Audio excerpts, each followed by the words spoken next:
Yeah, you're fine. You're fine. Okay. Just a little departure, maybe to close the week, movement of Bach from one of the cello suites, the Allemande from the first suite. A beautiful movement. I think very human sounding in its voice.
Wow. Wow. Fantastic.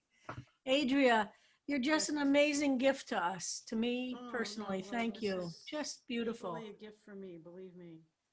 So we have in my building somebody who's a classical pianist. So I convinced her that she's gonna, when she's doing her practicing, she's gonna let me know so I can take a chair, sit in the hallway, open the door, and listen to some live music. You have a lot of great musicians up in Inwood. Yeah, it's so painful not to get more live music. So Adria, you're my source of live music. So thank you so much, of live classical music. Thank you. So do you have something to share, Rabbi, or are we just Yes, I gonna... wanted to say something else about biblical poetry now that we're becoming deeper and deeper in our study of it. So parallelism, and we could someday in a few weeks, maybe I'll spend even more time getting to the next level of understanding biblical poetic parallelism. But I think everybody in the class now can recognize it, and we can talk about it. Somebody in the chat asked about, I can't remember what it was exactly, but it's when two words are next to each other and mean different. I can't remember what the question was exactly. Which reminded me, there's another important word in biblical poetry called Maryism, which I assume is that Greek? I have no idea. Yes, Maryism. Yes. What? Yes, it comes from Maryismos. Most of the terms that describe rhetorical devices are from Greek. Okay, so as I have studied biblical poetry, Maryism, Merism, is when you have two words together that describe everything in between. So for instance, in the beginning, it's not, by the way, this isn't just poetry. This is it happens a lot in poetry. So now we'll be able to, but for instance, in the book of Bereshit in Genesis, when we say, and God created Oseh Shamayim, from the heavens and earth. It doesn't mean only heavens and only earth. It means everything in between. It's like when you say something from A to Z, or you use two words that mean, like you say young and old. It doesn't mean only people who are young and only people who are old. It's trying to say a bigger group. I should have probably looked up what an official definition is of that, but is that clear? That's so Maryism, good word to know for studies of in any language, but it's used a lot in the study of, we'll see there are, when things are put together, but they're meaning more than the exact words say. The two words together are often opposites or the ends, and they mean something like that. Okay, is that? That's great. I just put the Wikipedia definition into the chat. Great, so that gets used a lot. And somebody, I can't remember, somebody used that as an example and asked, is that an example of biblical parallelism? It's not. Biblical parallelism really means phrases. It means to be a whole phrase. It's not a word that's playing with each other. Anyway, if you've studied literature in any language, Maryism is an important word. But okay, so we have two multimedia offerings to start. The first one is from Simon Dratfeld. So I'm going to play the video. Then, Rabbi, you're muted. Oh. Somebody's banging at the door. Let me just take care of that. I'll be right back. Okay, so let me introduce this. Simon made a video, which we are going to show, and then he is going to explain it, and then we are going to show it again. We figured it was best to have everybody see it cold the first time around, then have his explanation and show the video. So let me go to a screen share, share computer sound, optimize screen, and here we are. So, whoops. All right, everybody can see this? Debbie Metric, give me a thumbs up. All right. So here we go.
Wow. Wow. Gorgeous. So Simon, would you talk to us about it? Sure. This is an improvisation. So what I was literally doing was I was reading along in the psalm and improvising. And there is a tradition of improvising in classical music. I mean, early 19th century, they probably would have called it a fantasia. But there's a structure to this too, and there's several devices I used. And when we play it again, listen for this. At the beginning, the flute has three octaves, a low register, a middle register, and a high register. So I used the low register, basically, and dissonant intervals to represent the wicked. And in particular, one of the intervals I use, and let me see if I can find this here. Yeah, is what's called the tritone. Let me see if I can play it here. Now, in early Western music, the tritone was known as the devil's interval. And in fact, they tried very, very hard to avoid using this. The monk who developed solfege, do, re, mi, fa, sol, la, si, do, actually omitted the T, the C, because the fa to the C made a tritone, and that was the devil's interval. So there is no T or C in the original solfege. And in early music, they really tried very hard to avoid it. So I used those. Wow, can I just absorb that for a second? That is crazy. Yeah, I've yeah. never heard that. Wow. Yeah, I mean, I'm sure Adria is familiar with this too. That was called the devil's interval. So I use these dissonant intervals, especially the tritone, in the lower register, and that was, in the early part of the psalm where it's about the wicked. Similarly, I used the very high register of the flute to represent the divine. And if you think about this tripartite of the three registers of the flute, and the low, medium, and high, if you look at Renaissance paintings, especially altarpieces, they will divide that altarpiece into three sections, where the lower part is the earth, the upper part is heaven, and the middle part is either a transition or some interaction. The other devices I used was that you'll hear sometimes short, what we call staccato notes, repeated notes. And they variously represent either the arrows of the wicked or later the divine fire and brimstone. So I'd ask you to listen to those short repeated notes, usually starting at high and coming down from low. And then the piece ends sort of in a very high contemplative, mood, mirroring the last verse of the psalm.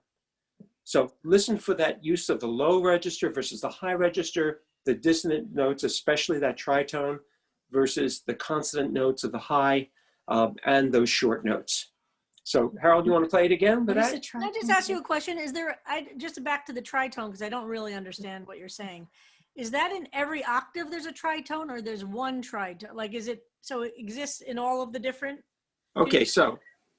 Or is it just, I don't know what I'm even asking. Yeah, that's a tritone. Solfege with it and without it. Here's another tritone. Anytime, it's literally half the octave. And it can, so it could be. It can come anywhere in the scale. Yes. So it's not like an opera where the baritone is usually the bad guy. In a way, it is, because that interval is considered, kind of, evil. Bad guy. Yeah. Yeah. Wow. So interesting. Okay. So keep going. Sorry about that. Okay. Okay. So Harold, if you play this again now. So here's the problem. I have the people in my apartment. Can you play it off your computer, or could we wait 5 minutes and I will play it? Otherwise, we won't be able to hear it right. And my air conditioners are getting picked up at Monday, so I tried to have them avoid this time. If you could give me 5 minutes, and if Yael can we go to something else and then come back? Because I hate to ruin Simon's thing. Is that okay? Yeah, that would be great, because I'd like to focus on it too. Okay. Andrea has just posted, by the way, in chat.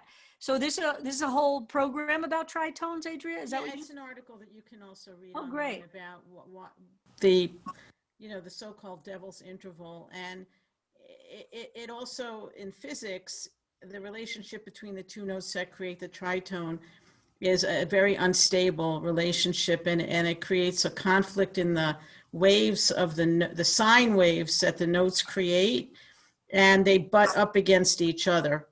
So that on an acoustic instrument, such as the flute or the viola, I'm sure that when Simon plays a tritone, his flute may feel a little different, or his embouchure might feel a little different. When I play a tritone on the viola, I can feel the viola kind of vibrating in a very tight way because of just the physics of the sine waves.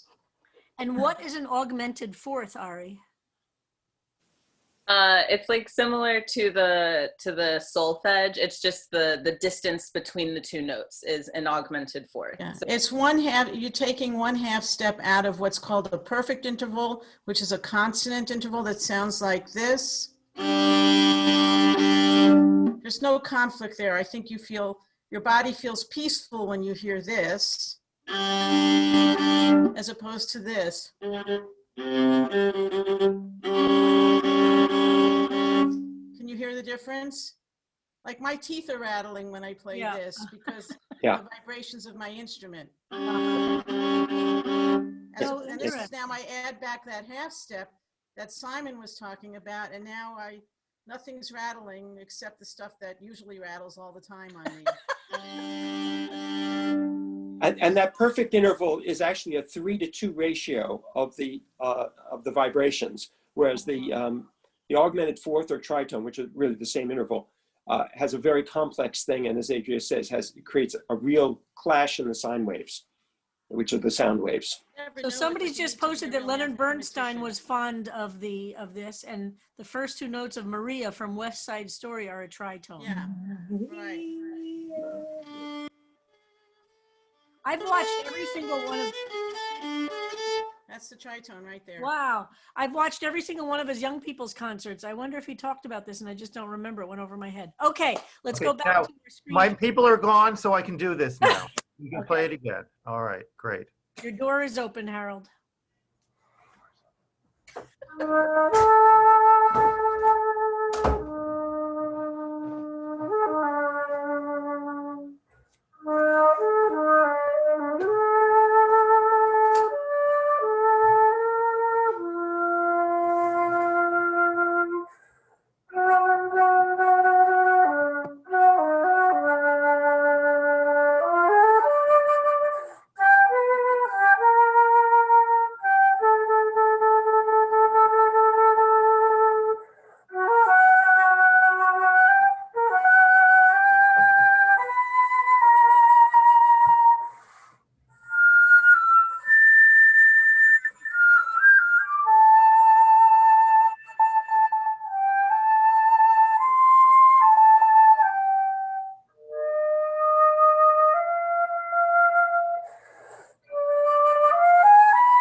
Unbelievable. Wow.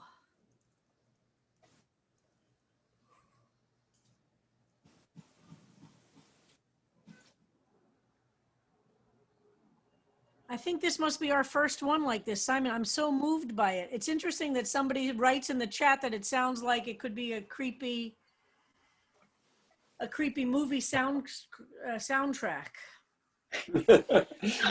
Well, there are some of those notes and intervals used. Wow. I'm so excited that that you went into this direction. And also, I think it does sound like many of the things that we talked about that are so unsettling about this psalm. It's not a psalm in which we feel a lot of comfort. There's a lot of anxiety and discomfort. Fantastic. Thank you. Thank you. Thank you. Now, Simon, to answer the questions that someone is going to ask in 1 second, can we either post this on Facebook or send it out via email to everybody? Sure. The only trouble is it's a very large file, but I guess you can get a link to it. I think I can put it up on Facebook as a video. Sure, sure. And thank you so much for rising to our invitation to go past the printed page. Simon, I'm speechless. I think the whole class was sitting here didn't know what. Thank you. Well, we have one poet in the family, and you know, that wasn't my best medium. So. Well, fantastic. That's exactly what my dream was, is that people would really explore whatever medium they were most comfortable in expressing emotional response to one of these psalms.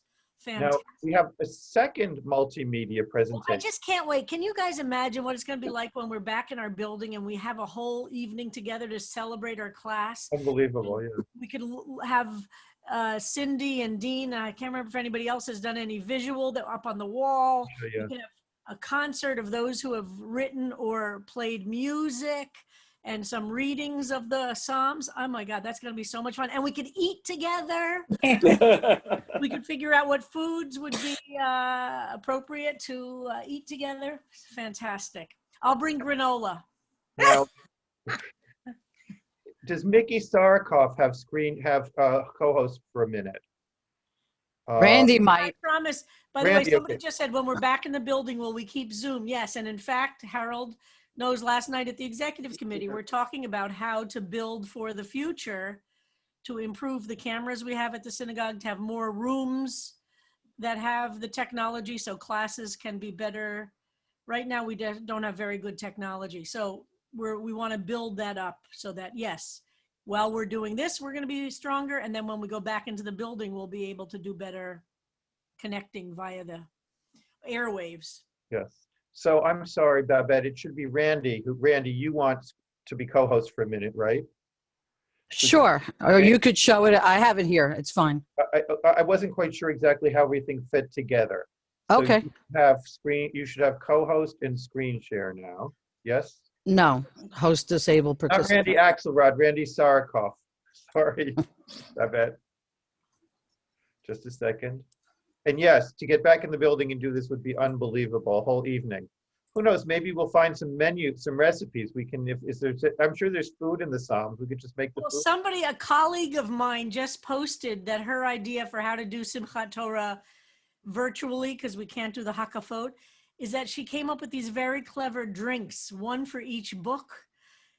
Then she's sending out the recipes for these very clever, can't remember them right now, but very, very funny kind of themed drinks for 5 drinks for each of the 5 books.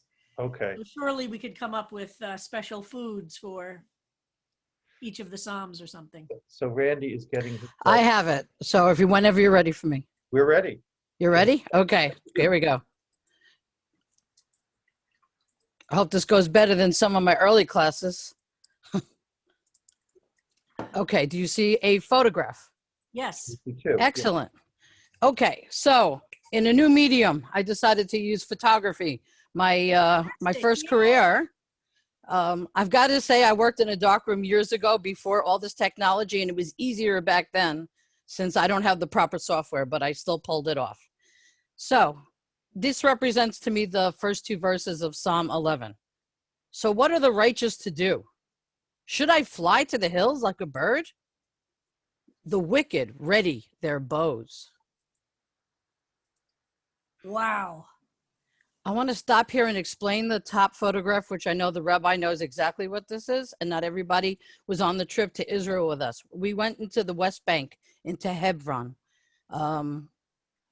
This is the grave of, I hate to say his name, but he killed 29 people. He shot up the patriarchs, the grave of the patriarchs in Hebron.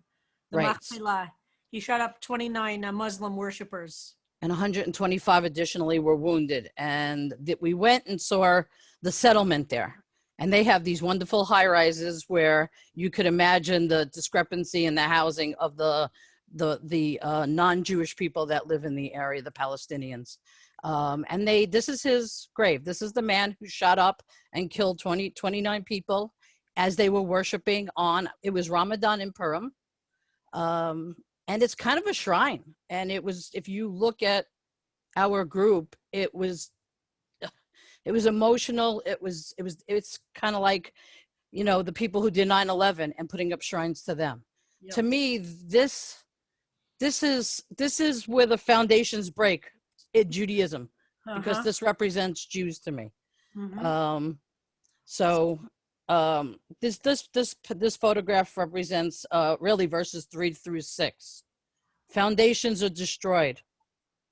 What can a righteous person do? Lord, in his holy palace in heaven, on his throne, he probes the righteous and the wicked. Wow. Thanks to Harold for this picture. Credit to the photographer. Righteous is Adonai. He loves just. The upright uphold his face. And these are the faces of righteous. And just for people who don't know, this was a class that Rabbi Kleinbaum gave at CBST about peaceful protest, the teachings of Gandhi. And these pictures together, this is my Psalm 11. Wow. Fantastic, Randy. There is something about those visual contrasts about reminding us the image of Trump can be so much more powerful, but we have to have those other images of the human beings we see doing justice and doing good things. We took everybody to Baruch Goldstein was the name, and I know we don't want to say his name, but just to show people. And the Israeli government had not allowed certain things to be built there, which they tried to build in order to worship his grave. When they moved the grave out from where it used to be, but it's still there, and we wanted to show the trip. It's still venerated by the people, the Jews who live in Hebron, go there and pray at his grave to this day. This is just brilliant. Wow. Thank you. Fantastic use of another medium. Can anything be more powerful as an expression of God than the ocean and the water and the sky? And then to see, Right. fantastic. So if you can take your screen down, we can talk about either making this into a little video that we can share that way with the text and the pictures, or the text and the pictures so that we will have an archive of this. Unbelievable. I'll send you the text. Thank you. Allison has had her hand up and she's driving. We're a little concerned that Allison be careful. So Allison, do you have a question for us? Yes, I had a comment back on, I'm pulled over, by the way. I Okay. have a question or a question statement anecdote regarding back, I had my hand up for a while, Harold, back on Simon's presentation. And I would like Adria and Simon to either verify or tell me I'm out of my mind, but I recall years ago playing the violin in an orchestra in school, and the da-da-da-da tritone with the missing middle also was used in Europe, and I think still, with emergency vehicles. And instead of the sirens you hear in the States, you hear that da-da-da-da-da-da, which can either of you chip in and let me validate that? It's the correct sound, and often we associate it with, it's always used like in a movie for like totalitarian regimes and things like that, but it is. It was right. It was an old piece. Yeah, but that is a siren. You're right. In a lot of Europe, that interval, it's a very unsettling interval because and it's really rooted in the physics of the sound itself. Yeah, I remember that correlation. I'm sorry. All right. So Allison, thank you for that. First of all, Allison, are you driving? Not at this moment. I am pulled over. Okay, good. Please don't talk to us and be driving. I just arrived at the hospital and my mom's getting discharged, so I'm on my way upstairs. We don't want you in the class talking while you're driving. Thank you. I'm not. I send our love to her. All right. I will, thank so you. Randy, thank you so much for that, because it's very exciting again to break down the barriers of how we can express a response to Psalms. The Psalms are in words, but we can then find other places that help us understand those words. And every time we come at it with a slightly different prism, musical, visual, we end up getting a deeper connection to those words. So thank you so much. I look forward to you doing that more. Rabbi, maybe if Simon is agreeable, we could use Simon's beautiful improvisation as a soundtrack for Randy's. Oh my God! What a great idea! Photography show. Oh, okay. I'm your videographer. We will make it happen. Wow! Wow! Yes. Other level, fantastic. Great idea. Great idea. Absolutely. All right. So now we go back to our more the other Randy. Our other Randy Axelrod. Okay. Are you here with us today, Randy? I am here. Okay. Go ahead. Whenever you're ready. Okay. The foundations of my life were crumbling when first I sought your help. I entered your office, the Holy of Holies, sanctified by Jung and Freud. I beheld the heavenly throne, upon which I would spend hours of soul searching. Your gaze saw the whole of me, the righteous and the wicked, the victim and the warrior, and I began to understand that which formed me. A village in Australenka, threatened by pogroms, a hastily arranged passage across the sea on the Abraham Lincoln. Did those in steerage recognize his name, his legacy? What vision had they of the new world? And now, the foundations of this promised land to which they journeyed, threatened by a powerful evil. And you, is your gaze less penetrating in this age of Zoom? No, I am steadfast in my trust. The roots of my ancestral tree cradle me, caress me. They command me, load your arrow with hope and love and courage. Draw back the bow and destroy the wicked in broad daylight. I am steadfast. I will protect their dream. Wow.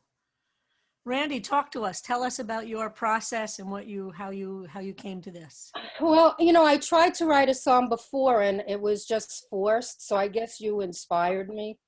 And when we were discussing the psalm in class and we were talking about the you, the uncapitalized you, and I was thinking it could be anybody that we're close to that we depend upon, like a parent, a teacher.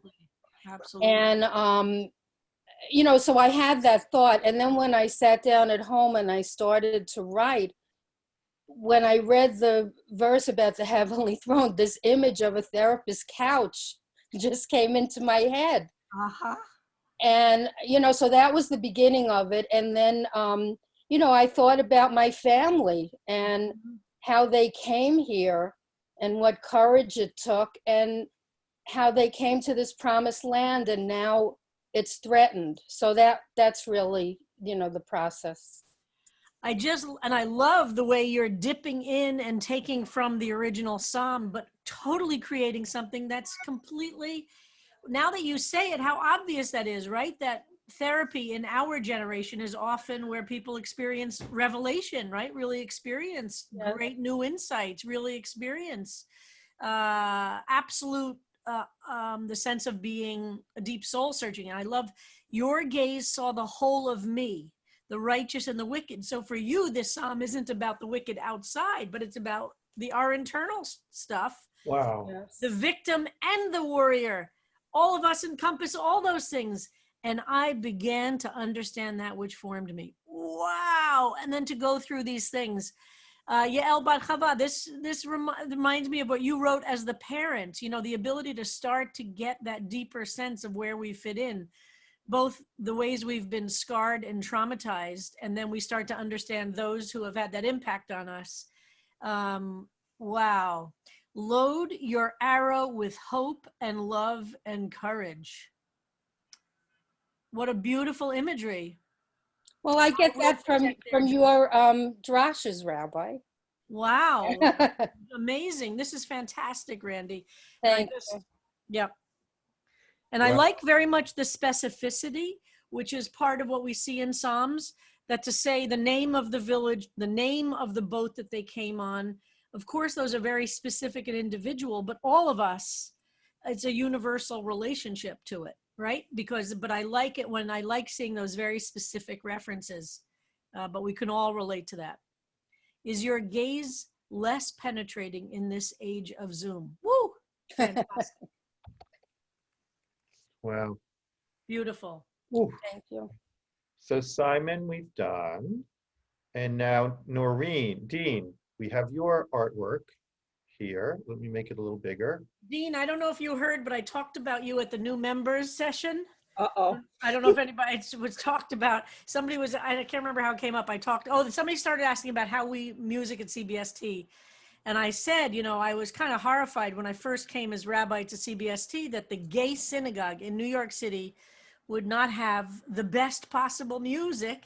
And the gray that Bethune Street was painted with was no gray that any decent gay man would tolerate. I just couldn't understand how we could find the one shade of gray that was horrible.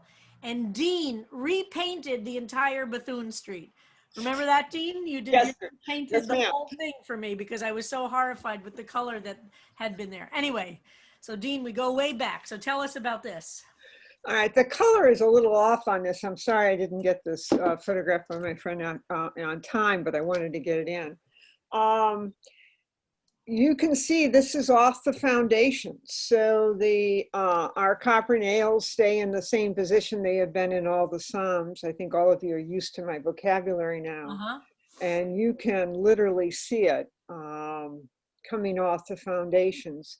You can see, I hope, is the arc going across from left to right along the top, going down for the evil arc. And then all of the bad guys, so to speak, they're falling. And what's not available in this, and I'm sorry, is that I have also introduced some of the sulfuric using this is very queer, I used my friend's eyeshadow. But hey, it's CBSD.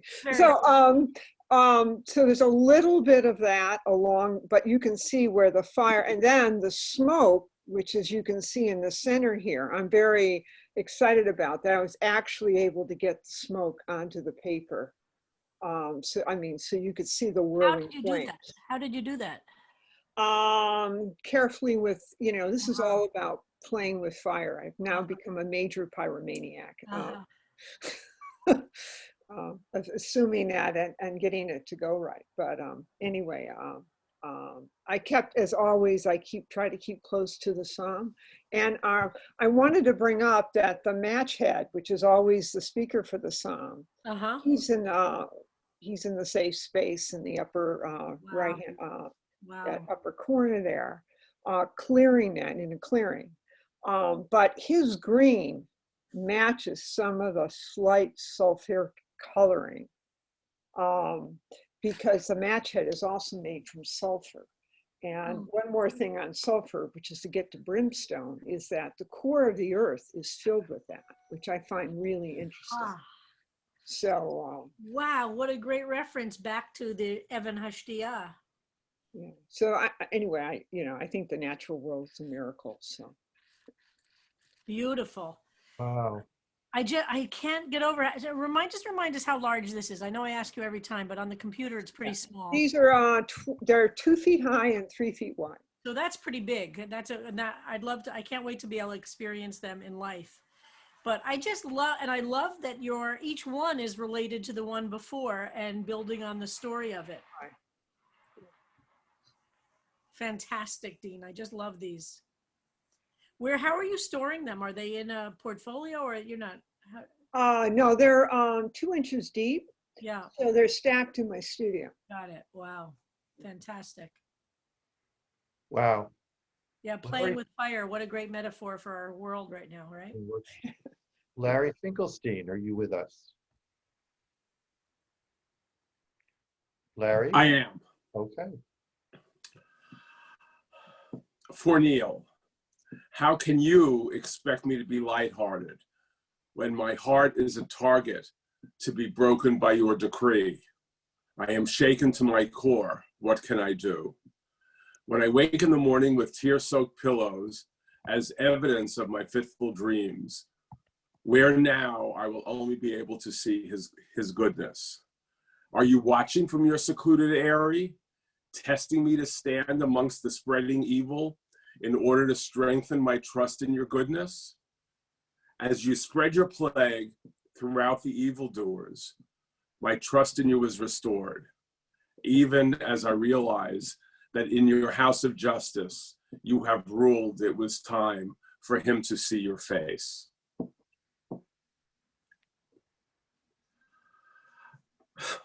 So, sorry, I was muted. Sorry, I just said, Larry, this is so beautiful. Can you talk to us?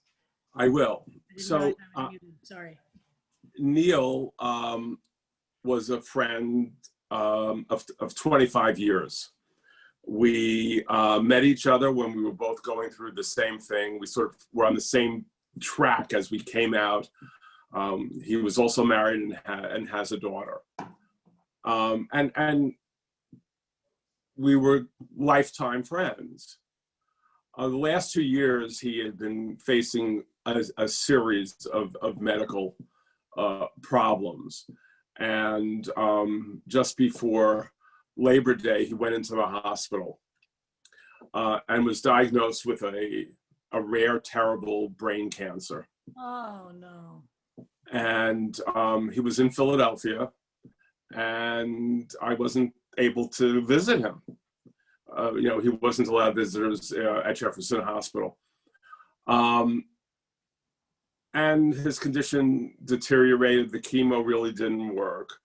And on the Monday after Rosh Hashanah, he made the decision that he wouldn't continue with his treatments. Because it wasn't working and it was just horrible. And he was transferred to hospice. Now, that Monday after Rosh Hashanah was a day we didn't have class. And it was absolutely my worst day. I mean, not only was the news horrible, and there wasn't the Psalms class. Yeah. And I opened my Safaria app and just randomly started reading Psalms. And it got me through. Wow. He died on Shabbat Shuvah and was buried Erev Yom Kippur. Oh, gosh. And the worst part for me was not being able to be there, not only to see him before he died, but also to be part of his funeral. Yeah. And so then came Psalm 11. Yeah. And I couldn't, I said this when I wrote my first Psalm, that it just came to me. And it wasn't, it was in lines, and I'm not sure if they're right in, I mean, I think they're in the correct, they make sense in the order that I've written them, but every interpretation of Psalm 11 gave me something else. And I just sat here writing lines, and this is what it is. And so it's for my friend Neil. And what a beautiful thing. The for Neil is to echo Lid David. And we usually, when we think about Lid David, it's about him being assumed to be an author, but we've never thought about it as Lid David is in honor or in memory of David. So this is such a beautiful insight to make this psalm Lid Neil, for Neil, but in his memory. And as a result of his being in your life, this is about how Neil has affected you and how continues. So that just starts out so beautiful, Larry. And how can you expect me to be lighthearted when my heart is a target to be broken by your decree? Wow. I am shaken to my core. What can I do? Such a beautiful reflection of that line about the foundations being shaken to the core. This is a very personal foundation, which is exactly what I tried to express on Rosh Hashanah. The foundation stone is not out there only, it's not Axis Mundi globally, it's also kind of our Axis Mundi, so to speak, our foundation stone. And so this is a beautiful, and I just, wish I could hug you, Larry, send you so much love. What a terrible loss. And it's very moving that even though we weren't there as a class, that you picked up the Psalms in response. And it's exactly right. Psalms are there when words aren't adequate and there is no response that feels appropriate. That's the perfect time to turn to the Psalms. Thank you. Thank you. So Thank you, Rabbi. I beautiful. mean, if literally, if it weren't for this class and at this time, I don't know where I would be, but you really have done an incredible amount for me. So thank you. Wonderful. Well, we're in this together. We're all in this together. We are. Thank you, Larry. Now, Beautiful. we're I think we're out of time, right, Harold? at time, and Adria has ceded her time to Simon for us to hear his beautiful contribution one last time.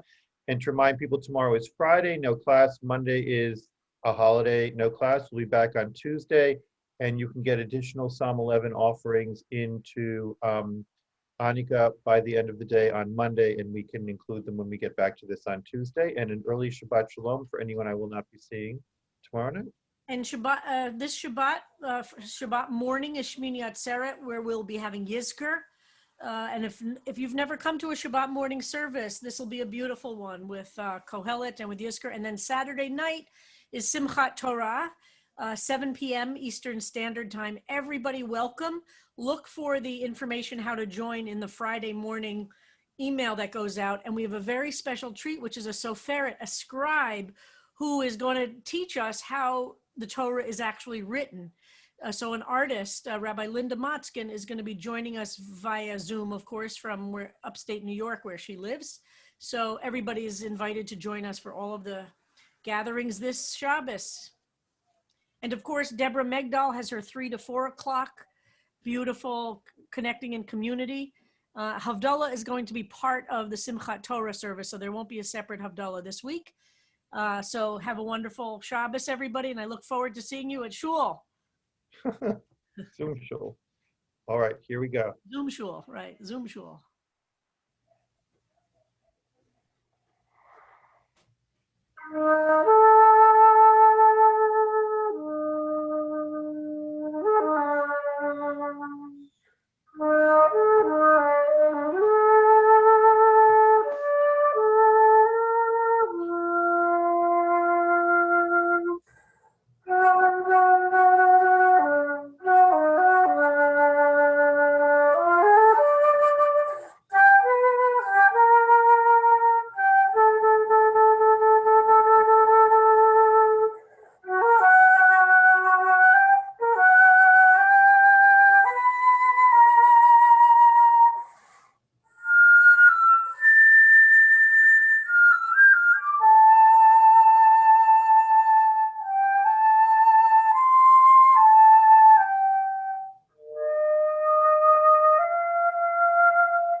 Whoops. We repeated it. Hold on. All right, we seem to have it on a loop. I will say goodbye. What a way to end, and so beautiful to leave with those notes in our ears. And thank you for sending that article, Adria. Bye-bye, everybody. See you in Shul. Blessings to everyone. Shake that lulav.